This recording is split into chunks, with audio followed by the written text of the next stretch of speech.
Hello, everyone. I want to welcome you to today's open air conversation. Today, we have a wonderful guest. Please allow me to introduce Brendan Fernandes. Brendan Fernandes was born in 1979 in Nairobi, Kenya. He's an internationally recognized Canadian artist working at the intersection of dance and visual arts. Based out of Chicago, Brendan's projects address issues of race, queer culture, migration, protest, and other forms of collective movement. Always looking to create new spaces and new forms of agency, Brendan's projects take on hybrid forms, part ballet, part queer dance hall, part political protest, always rooted in collaboration and fostering solidarity. Brendan is a graduate of the Whitney Independent Study Program and a recipient of the Robert Rauschenberg Fellowship. In 2010, he was shortlisted for the Sobey Art Award, recipient of a prestigious 2017 Canada Council New Chapters grant. Brendan is also the recipient of an Artadio Award, a Smithsonian Artist Research Fellowship, and the Lewis Comfort Tiffany Foundation grant. His projects have shown at the 2019 Whitney Biennial, the Solomon R. Guggenheim Museum, the Museum of Modern Art, the Getty Museum, and the National Gallery of Canada, among many great other institutions. He is currently assistant professor at Northwestern University and is represented by Monique Maloche Gallery in Chicago. Please join me in welcoming Brendan Fernandes.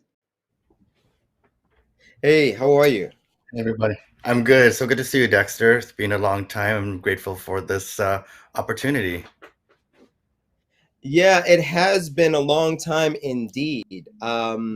And I'm very curious to know what has happened in that long time. The last time I saw you in person was in 2019, which is an incredible thing to say. It's been almost 4 years since we've been in the same room together. Um, Right. And so, for those who are not that familiar with your practice as an artist, I'd love to give you a moment to share a bit more about the work that you do. I mean, I read your bio, but bios leave a lot out. So, if you could just share a bit more about the work you do as a creative individual. Sure. As an artist, I work between the intersections of dance and visual arts. I myself am a former ballet dancer, but also trained in modern and contemporary dance. And so I found ways through my practice to incorporate that with visual arts, film, sculpture, photography, printing. So the work is pretty intersectional, but for the most part, the work is also politically and conceptual. I think a lot about how do I create collectivity? How do I find solidarity? The work, for me is also about creating community.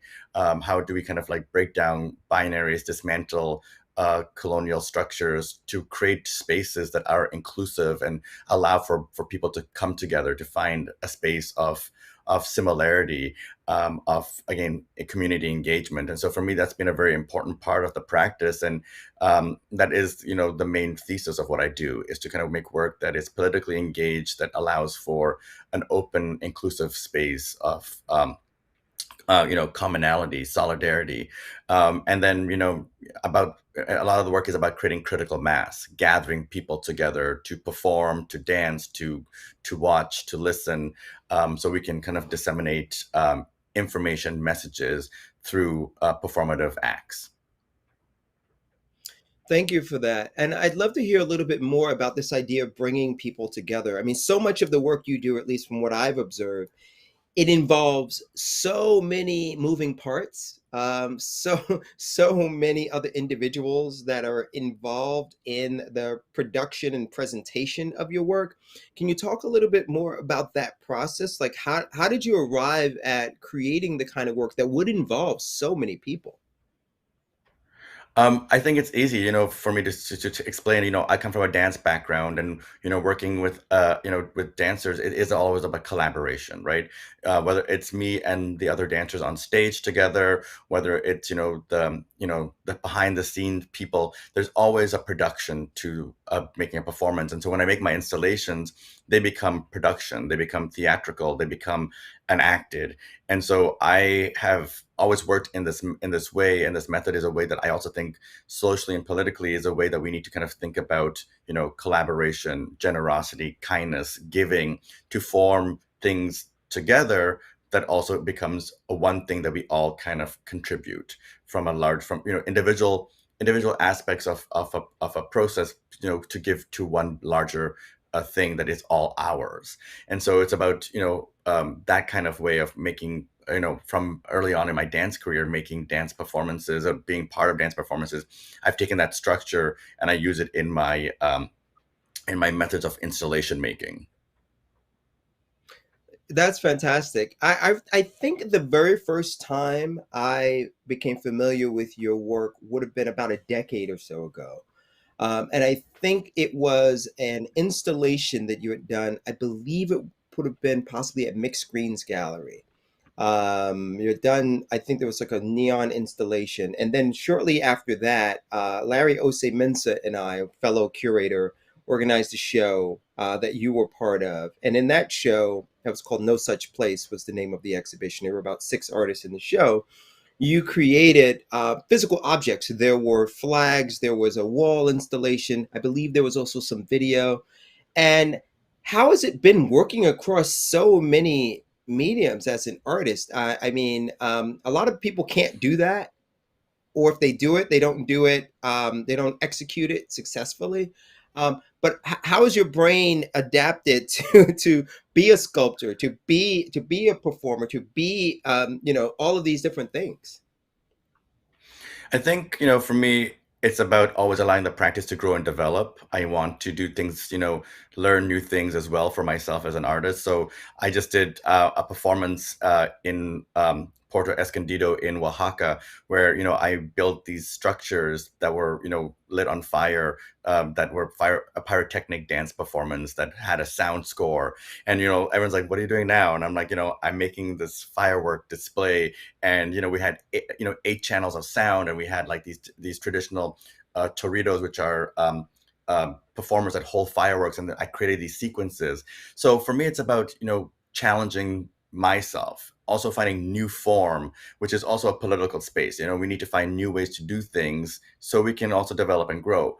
But for me, I think that as an artist, my medium is ideas. So the ideas stay the same, but I experiment with materials. Of course, it's heavily performative and sculptural, but I know how to do that. But it's also really important for me to explain, for myself or to my audiences, that I'm doing other things as well. Like I also just did in Copenhagen, an 18 voice composition with a choir, where we sang the sounds of police sirens, and we kind of made this composition. So I think for me, it's also just challenging the practice to learn new things, and then when things sort of like kind of germinate and make sense, I do them again. And so for me, performance is, as a dancer, I started dancing when I was like 9. I know how to do that, and it's a material that comes easy to me, but I also want to challenge and rupture and make new things come about within my practice as well. You mentioned Oaxaca, you mentioned Copenhagen, you were born in Nairobi, you grew up in Canada. So obviously, travel and different places play a huge role in how you think about yourself as an artist and also how you navigate through the world. Could you talk a little bit about your upbringing and sort of this transcontinental perspective that you have when you're envisioning projects? Yeah, definitely. I also maybe should say, like, I've done like 34 international residencies. And so like I've done these things and I've immersed myself into other communities and other cultures. And so adaptability is something that's really, a big part of who I am. The idea that, to go into a culture and to support be supported by them in that space, but to also give exchange, to be respectful. That's something that I've come to learn. My family is fifth generation Kenyan Indians. My I was born in Nairobi. Lived in Nairobi till I was 9 when my family emigrated to Canada. From there, I was kind of, the rogue. I was the ballet dancer, the artist, and did, my undergraduate degree in dance and visual arts. I did a master's in in fine arts. After that, I moved to the Caribbean to do a fellowship, and I lived in Trinidad and Tobago, and then I moved to New York. So I think moving and being kind of a nomad in a certain way has been an important part to my practice. As I said, it teaches me how to be adaptable, how to be respectful, how to understand culture, how to understand different, cultures, communities, and to accept. I think there's this thing about I did a piece once where it was about this idea of like how we fear culture, and when we don't Mm. understand a culture, we build a sense of like fear. So, and that for me is something that I want to break down and dismantle. Instead of fearing a culture or or something that you don't know, it's about like approaching it and becoming more involved in it.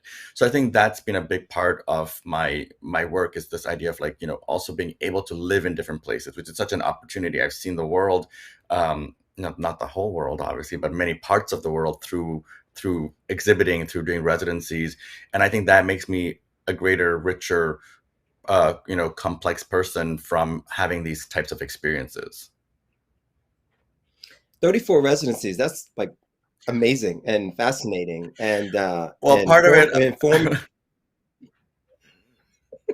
part of it is I'm that I sorry, did go it ahead. because part of it I did it because like living in New York, I needed to like sublet my apartment and go somewhere else and and make some money. So that's kind of why I just did so many. I know, I hear you. I hear you. So on that line of like making some money, I mean, not specifically about money, but just in terms of career and career building, as an artist. I mean, the physical realities of being an artist is something I spend a lot of time thinking about. As you know, I'm not an artist, but I'm very heavily invested in the idea of artists having sustainable careers, and being able to not only survive but thrive, whatever that means for the individual. In fact, now I'm thinking about it. It was April 2019 when you were one of the wonderful presenters at the first Art World Conference in New York City, and you did these wonderful breathing exercises. And we're coming up on the 5-year anniversary of that soon, which is blows the mind, blows the mind. But speaking of career, so you're represented by Monique Maloche Gallery in Chicago. And for an artist that makes the kind of work that you do, what does it mean to be represented by a gallery? I mean, your work is rooted in dance and rooted on these sort of almost ephemeral happenings. So how does that work within the context of a gallery representation? Like, what is the gallery selling? Well, I think, thank you for that. And yes, big props to Monique Melange Gallery, who is my gallery in Chicago. But, I think first is that, we talk about the collaboration and we talk about, the production. So, it's not all just about the commercial sales. It's also about like, institutional like contracts or, like administrative stuff, like if I'm in the studio working, I have others that are supporting me behind the scenes as well. So that's a big part of it. But in terms of like the exchange of like commercial exchange, yes, predominantly the work is seen as being performative and ephemeral, but it is also sculptural, it is cinematic, it is photography, it is print. So I come back to my background as a visual artist who studied through having I was a bronze casting major in my BFA. I was a printmaker, so I use those materials in collaboration with the work. So for example, like if for my piece at the Whitney Biennial, all those sculptures are performed, but so they're a sculpture, they're an art piece, they're a prop, but they also are a physical tangible object. And when you acquire it, you get a dance score. So I'm really curious about the ideas of flexism and how to write a language for dance. And so I write a score, so you actually get like a written kind of document that is a representation of the movement that comes with the sculpture. So I kind of work in that way. So again, it is hybrid, and I think that's interesting for me because I'm a hybrid. And so the physical work itself is hybrid. It's dance, it's visual arts, it's a text-based language that is supposed to give a sense of movement or understanding of the movement. But like when I see that score, I know how to make it because I have physically lived and embodied it, and so do my dancers. So it gives us like ways to like recreate as well. But yeah, I think it's very much about working with a gallery like Monique Malash is to kind of support each other, but also the exchange through commercial exchange is also the work is both of those things.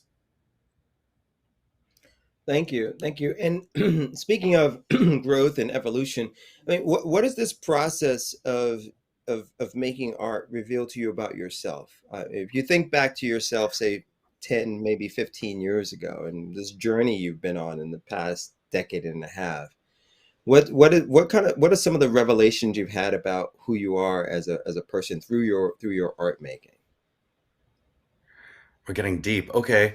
I think for me, it's definitely a process that, I am, I always say that my sense of identity is always changing, that I'm in growth and in process, and that, I might be one person in this moment, and then tomorrow I'll be something else.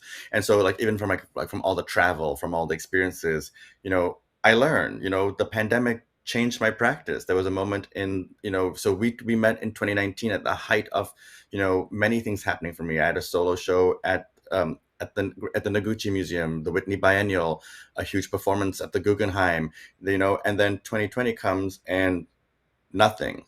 And I've even been told that I can't even be in a room with somebody where my work is about making physical, contributions to critical mass, bringing bodies together. So there's a moment I was like, how do I do this? Am I able to do this?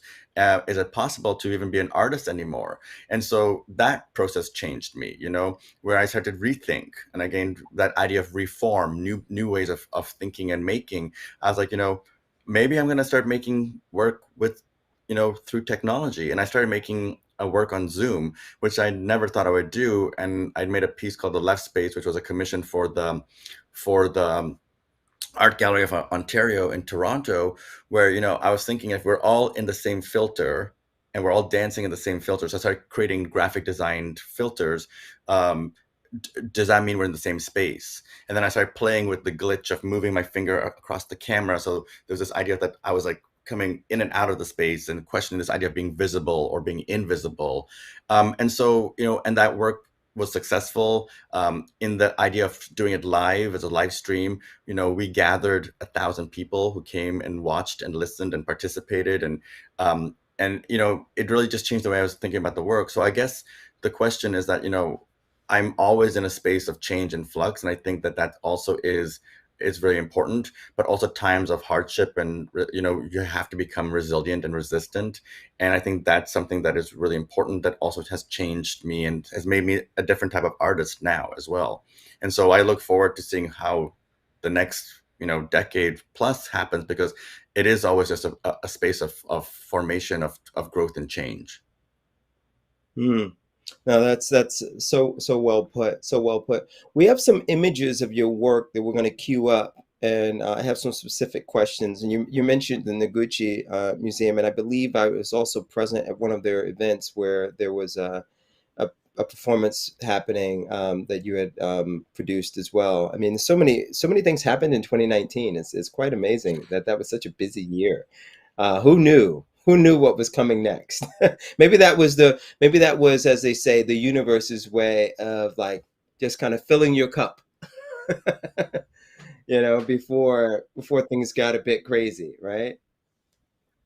Yeah, and I think it filled my cup, but it also, again, there was that spaces of like unknowing and fear and being scared. But like now when I look at it, like, outside of it, a number of years, and still thinking that, we still have a lot of work to process and go through, I also kind of needed that moment of stillness, of being restful, of being at home, thinking, and really kind of challenging myself internally, physically, mentally, and emotionally, to kind of think about, other ways to do things. And that's where some of these other projects have come from, because I needed that kind of stopping. And so I'm really taken that as something in my everyday. It's to be like, trying to be a little bit slower, trying to like take time, to understand like slow projects, to not do fast things. And that's something that I never really was good at. So yeah. While they're queuing up the images, I'll ask you another question.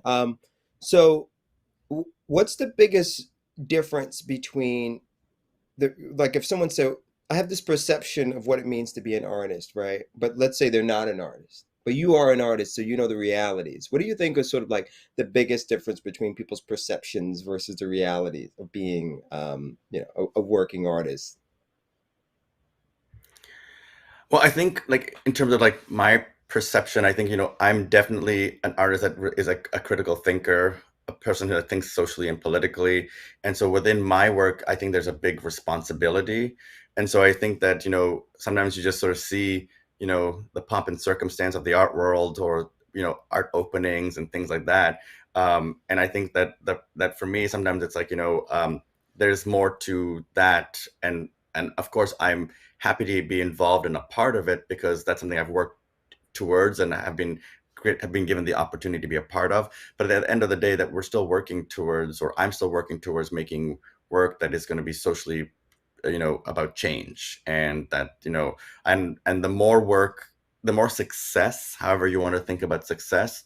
And I always tell my students that there's different ways to mark your success, and you need to define that for yourself. But the more success you get, the more work comes with it. Indeed, indeed. So we have our first image on screen. Please share what you can about this image and the work. This was a piece I did for the 18th Street Art Center in Santa Monica, and it was questioning this idea of, a changing neighborhood that's being gentrified by a train, an artery that would lead Santa Monica into downtown LA, and this was really changing the community. And so we were thinking a lot about like this idea of like, what is change, what is moving change, and so we made these kind of I made these T-shirts, designed these T-shirts with this banner, and we kind of moved as a group throughout the city, with this kind of idea of feeling like we were protesting, and people would stop and be like, "What are you guys protesting? What is moving change?"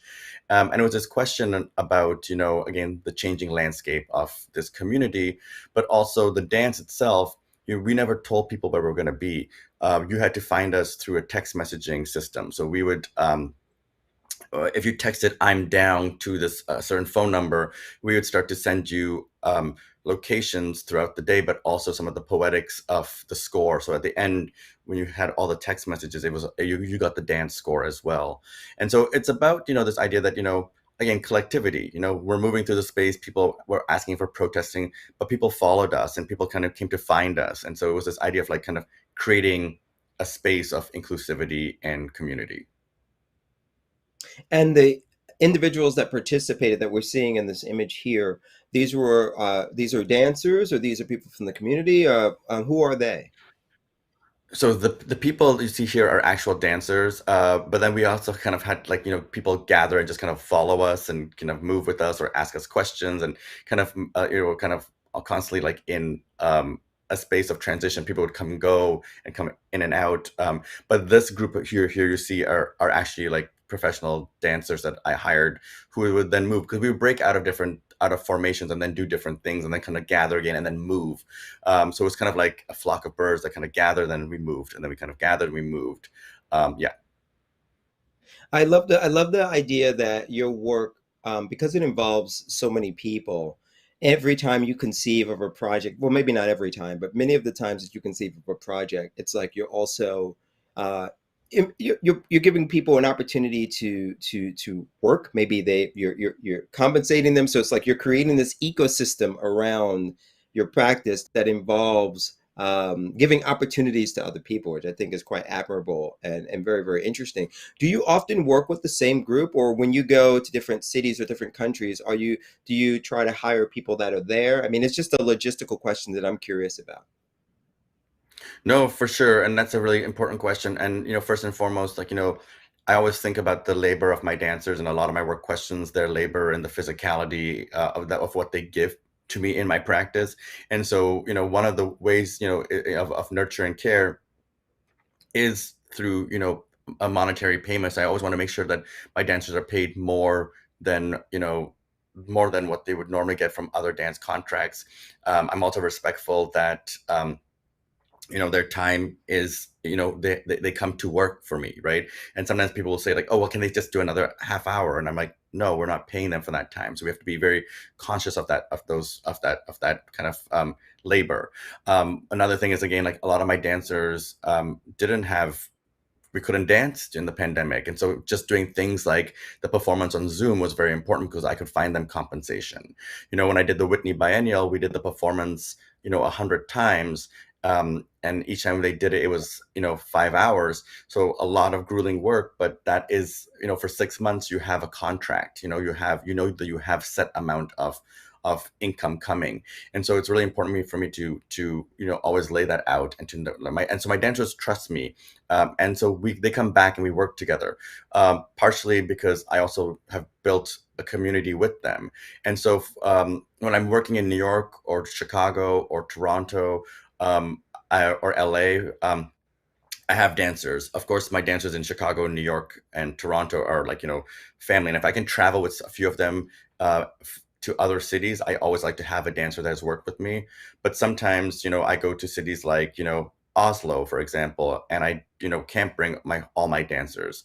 So I recently did a project there at the Munch Museum, and I brought one of my dancers, and then we worked with dancers from the city. But again, we gathered them by, in a very beautiful community way. I know I have a dancer friend in Chicago who danced in Oslo, and she's like, "Oh, I know 4 people that'd be amazing for you."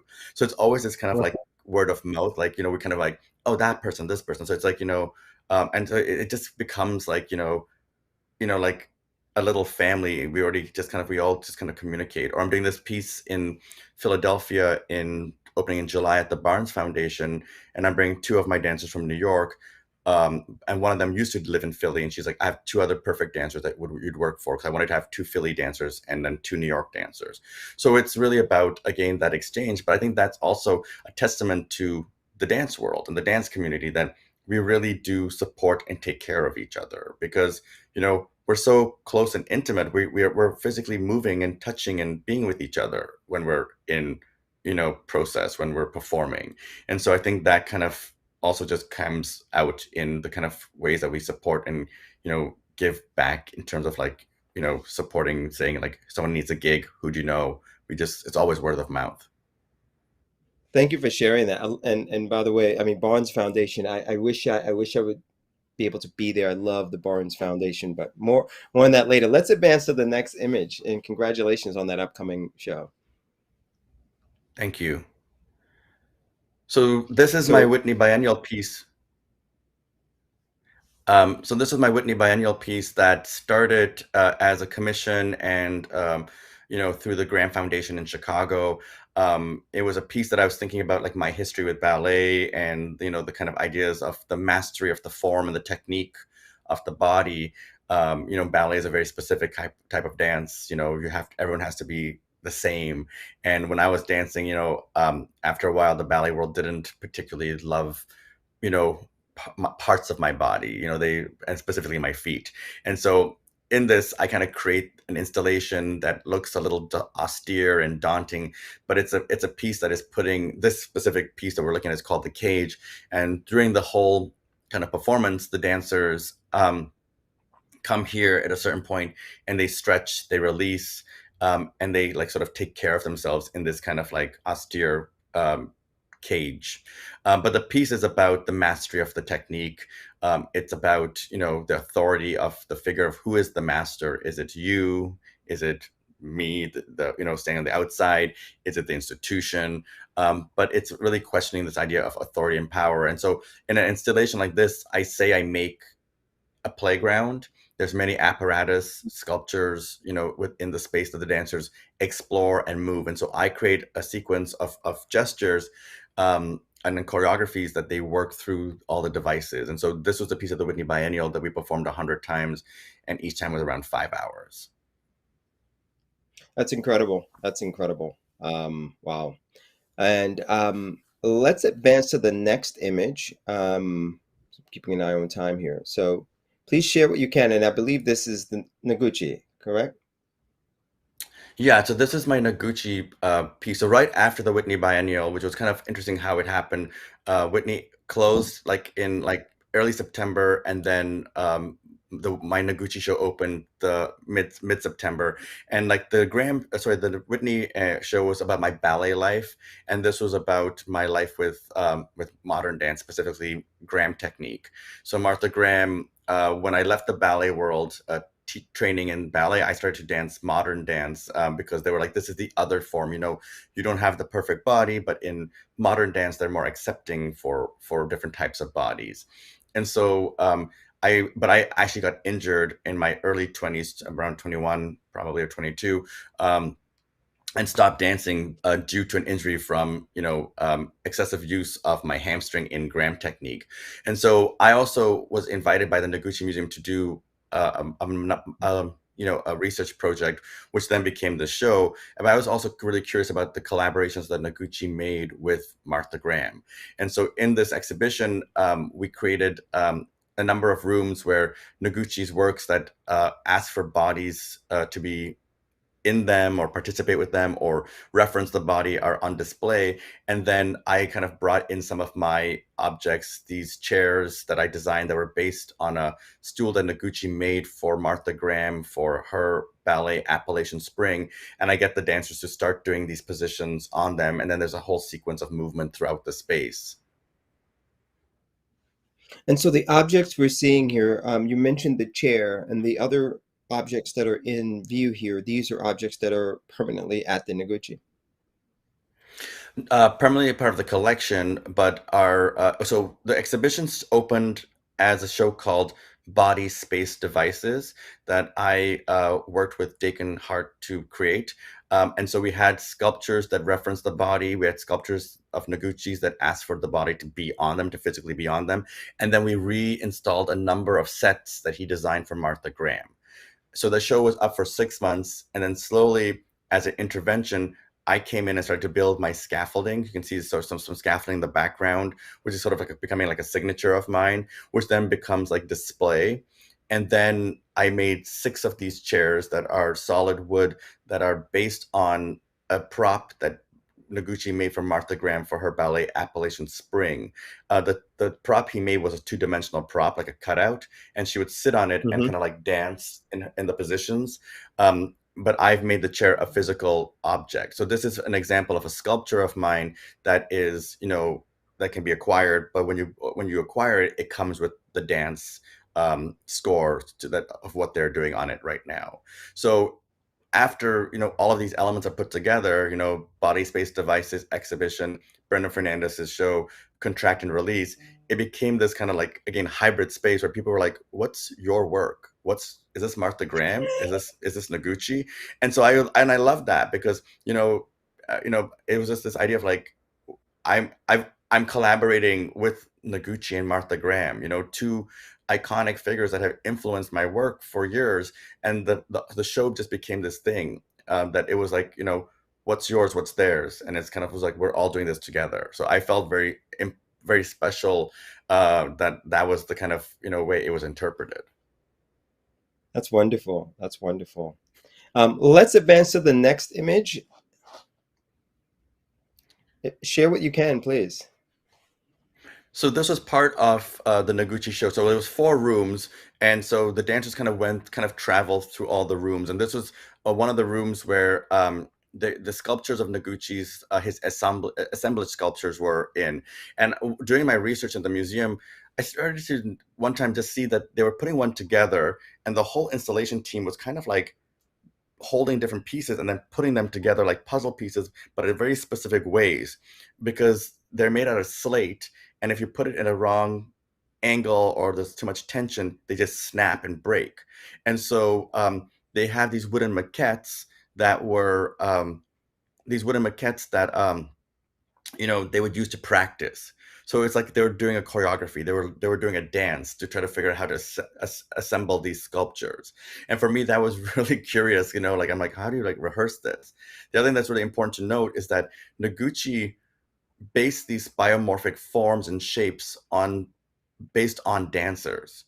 And so part of this was, they're learning how to put the sculpture together as a team, but also at certain times they just hold them in tableau. And for me, that's their bodies with the Noguchi cutouts making new Noguchis. So again, referencing that idea of like making new things, new forms, new ways of thinking. And so this was this room of, again, playing, like observing and matching, but they had to do it as a group and build. And so at one point, like you can see one of the dancers is holding the sculpture because it needs another piece or it'll topple. So this idea of like building support, gaining um, appreciation, and being collaborative. That's such a perfect setting for your work. That must have been an amazing experience for you working with that museum and having access, the kind of access that you had to the collection and access to just these ideas and I think it was like it was like a perfect pairing. I don't know if you'd agree, but it just seems to me like that was a perfect pairing for you. Yeah, I think so, and I think my relationship to Noguchi continues. Like his references come up a lot in my work.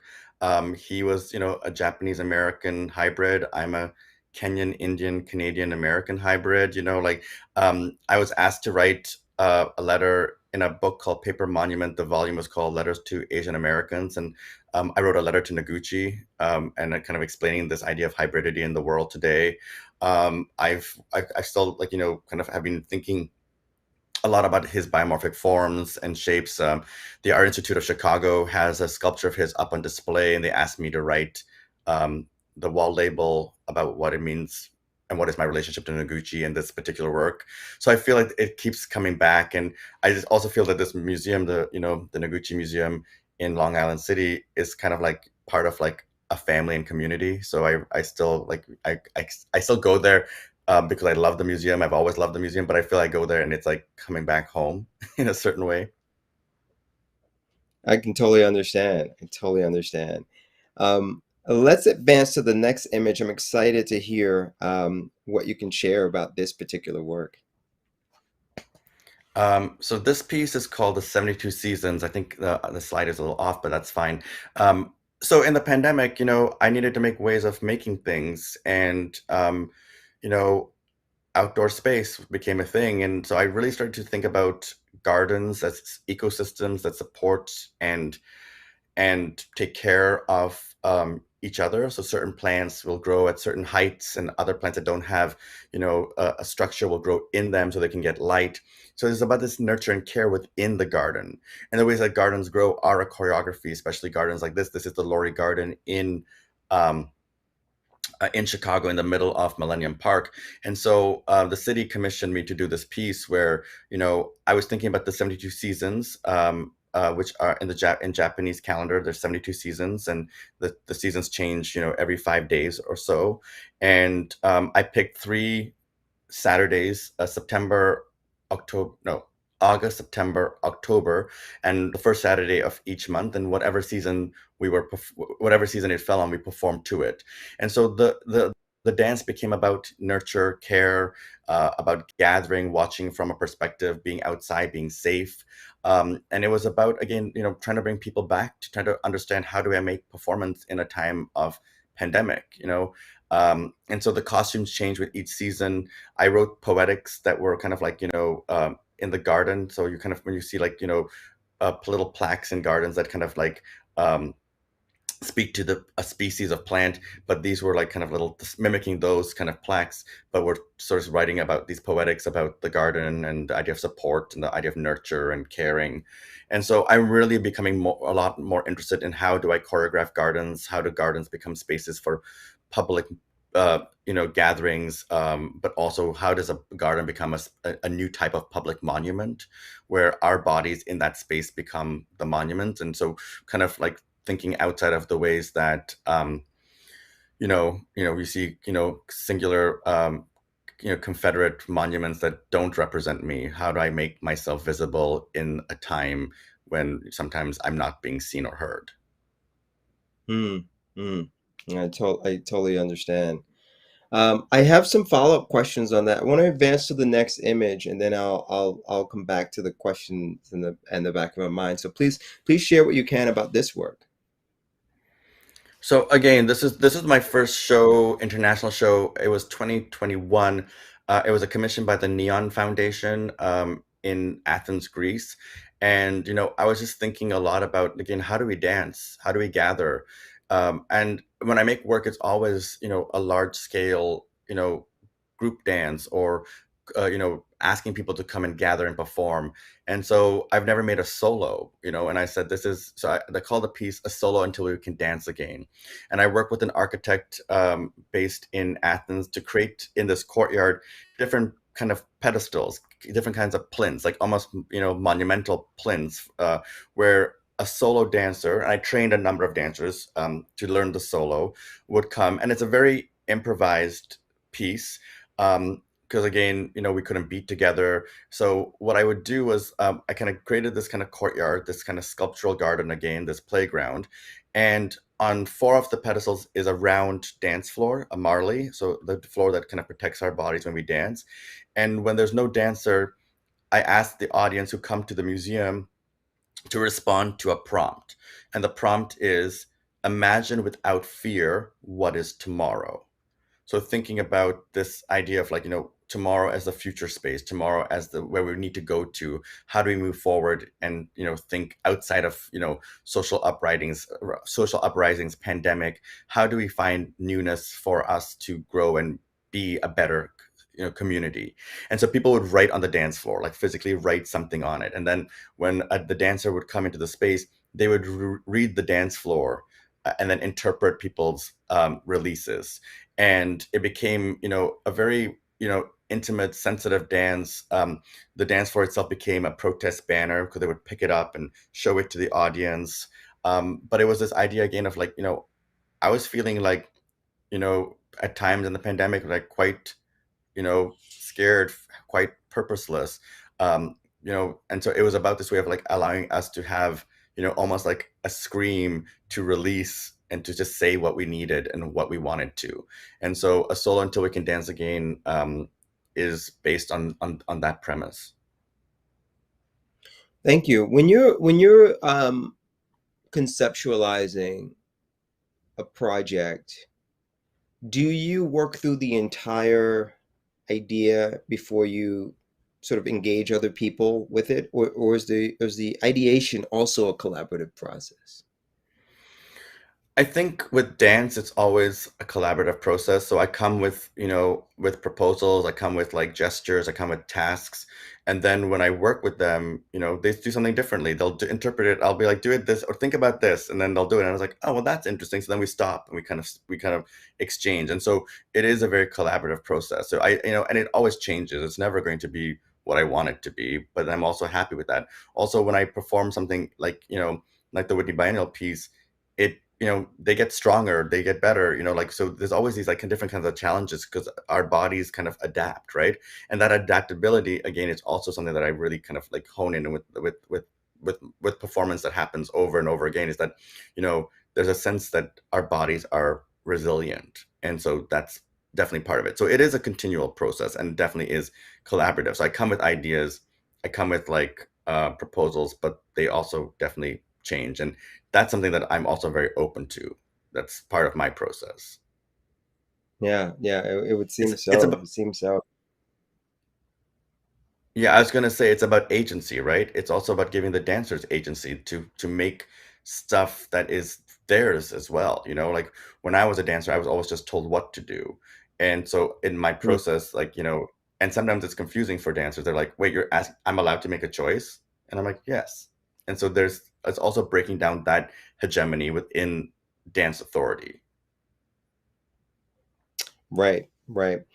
You mentioned the word community and the word body quite often, and those are two things that I think are so central to the work that you do.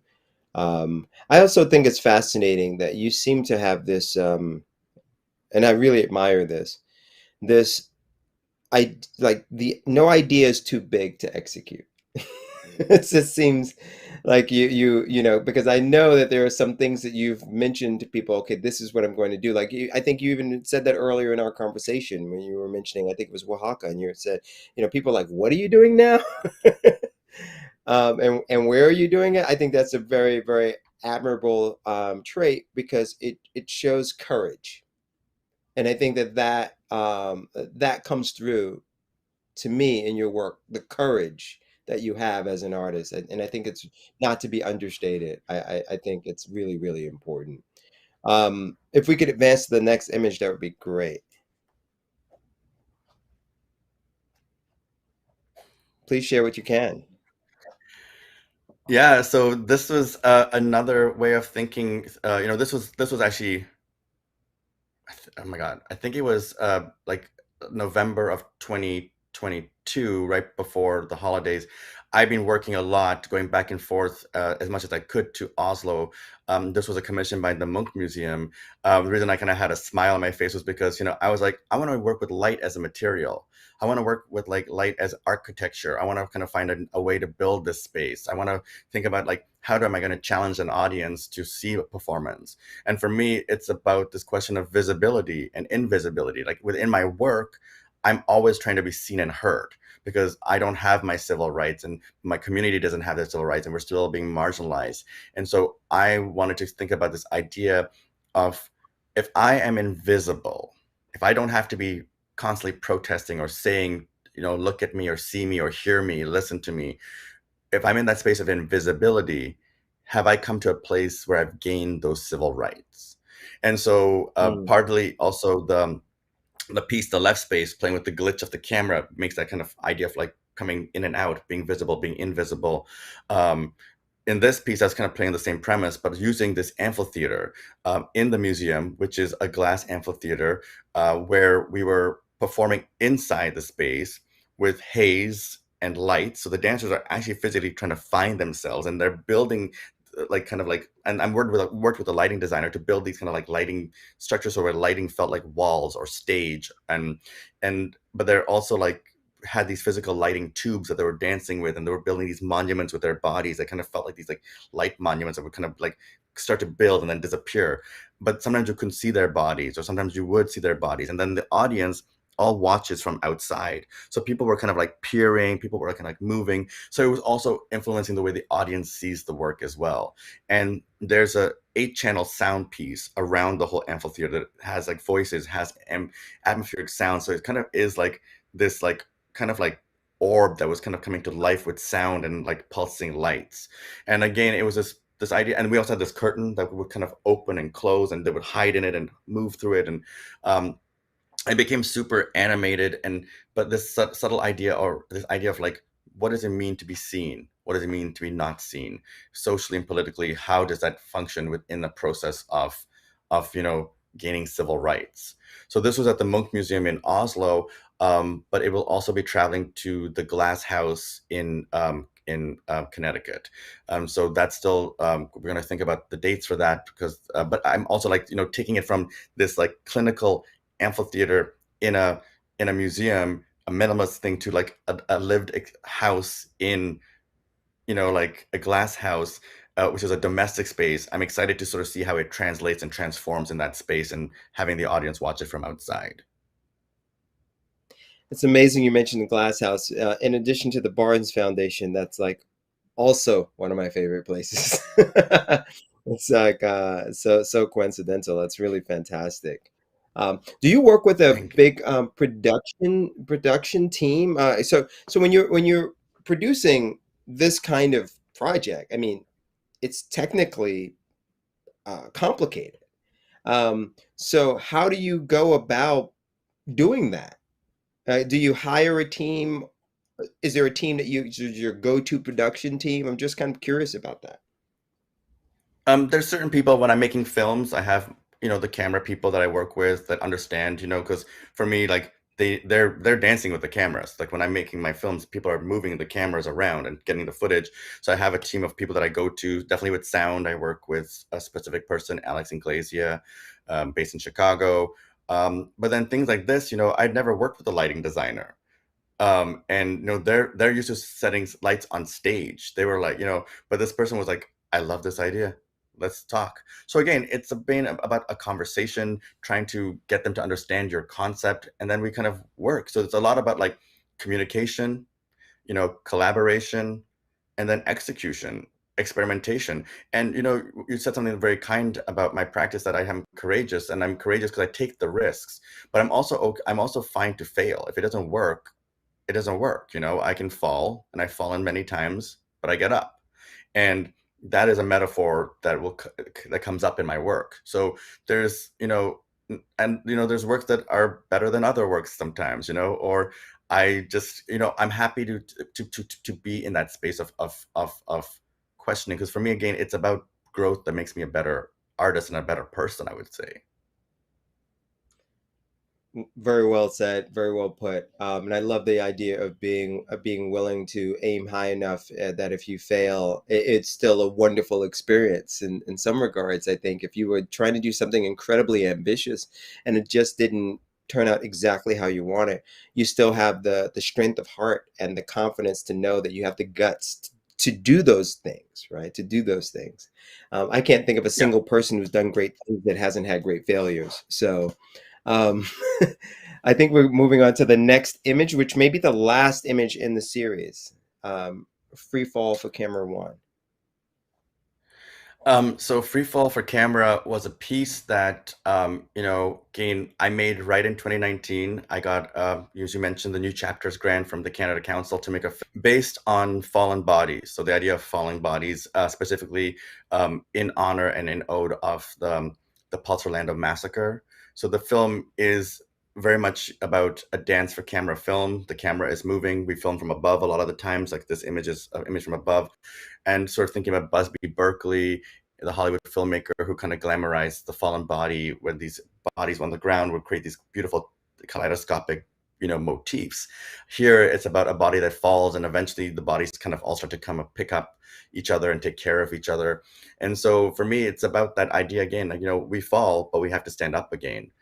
So we fall, but politically we need to stand up for our rights, stand up for our community, stand up for, solidarity. And so this piece was about that.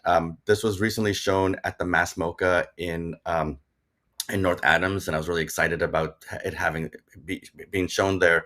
And it's part of this kind of, there's another series, there's a live performance called Free Fall 49, and there's a sculptural installation of 49 crystal coat hangers that kind of that are hung in an installation. So the Pulse Orlando massacre really had a huge effect on me as a queer POC. The nightclub is a big space of freedom and sanctuary, and so when the club was infiltrated and 49 people fell to the ground and didn't leave that club, it became a very important moment to stop and rethink and to check in with myself and my community, but to say, hey, we need to do a lot of work to get out of this. And I still get very, you know, taken by this work, because I want it to be not relevant, but we're still, killing, queer POCs in nightclubs. I still feel anxious sometimes going to a club because you don't know what's going to happen. And so the work is about that political space, to kind of find freedom and sanctuary in a space like a nightclub on a dance floor. Such important work. Such important work.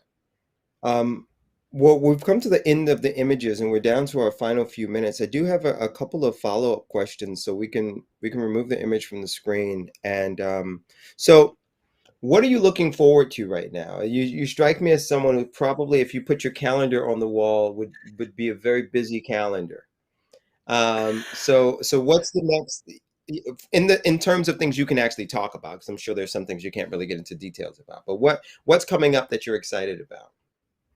I am very excited about my show and my collaboration at the Barnes Foundation, which will open July 14th and will go up until the summer. It's a collaborative process where I'm responding to the stone carvings of William Edmondson, who is an Mm. amazing African American artist. And I'm thinking a lot about the space of the museum as a space of freedom and sanctuary, but also as a space of where a space of like of community engagement through sanctuary, of it feeling like church in a certain kind of way. So Edmondson made a lot of like depicted a lot of like, images from, biblical. A lot of his stuff was based on became tombstones.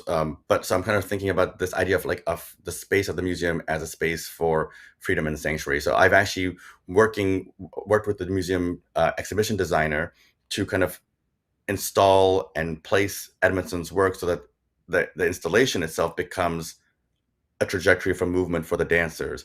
And then in the center of the space, I've worked with a company in Brussels to create a tapestry that would be laying on the floor, and that becomes the stage, and that becomes part of the place where the dancers kind of perform and engage, but also throughout the space. So there will be a choreographed performance, and so I'm really looking forward to this because for me, part of my contribution being the museum design is really interesting for me. It's again similar to what I did at Noguchi, but here it's like, I'm actually working like that with an Edmondson show, and then within it, I'm kind of intervening and giving to it another kind of life. So his stone sculptures feel soft and have movement, but will be further that elaboration will further be pronounced and given to them by the movement of my dancers.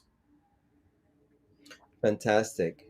You mentioned your students earlier, one could then deduce that you teach.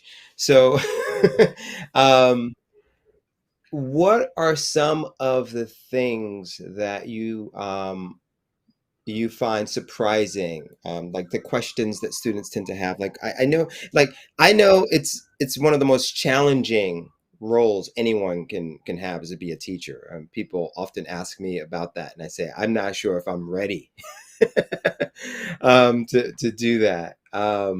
So how's that experience for you as an artist who's very busy? So and then what are like maybe one or two things that you find to be interesting about teaching? Well, yes, I have a busy schedule and it's like all over the place and I'm traveling all the time. I'm coming in and out. But what teaching gives me is stability. It gives me a sense of structure and routine, which is really important for me. I think, dance is always so structured, but I like to have that. So I know that I have to be at school on this date and I need to be there. So even if I like teach and then fly out and then come back and teach again, I still know that that's a space that I have to be in. So I really love that. I love, you know, young minds, old minds that exchange.